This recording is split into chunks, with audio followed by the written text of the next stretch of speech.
Hey there, fellow GoDaddy users. Welcome back to our channel, where we break down tech tasks into simple, actionable steps.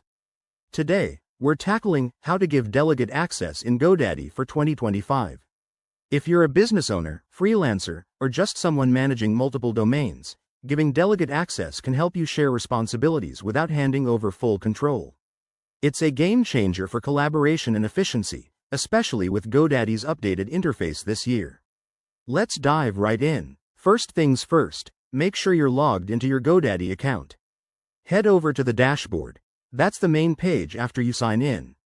Look for the Account Settings option, usually in the top right corner or under a menu icon. Once you're there, navigate to the Users and Permissions or Delegates section. This is where the magic happens. Now, click on Add Delegate or Invite User. You'll need to enter the email address of the person you want to grant access to. GoDaddy will send them an invitation, but before that, you can customize their permissions. For example, you might allow them to manage domains but not billing info. Be specific to keep things secure. Remember, it's 2025, and cyber safety is more important than ever. After setting the permissions, review your choices and hit Save or Send Invitation. The person will receive an email to accept the access. Once they do, they'll have the delegated powers you've assigned.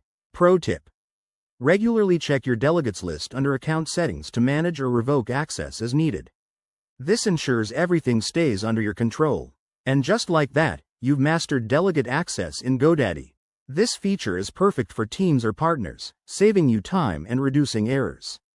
If you found this helpful, give this video a thumbs up. Subscribe for more tech tips, and drop a comment if you have questions. Thanks for watching. See you in the next one.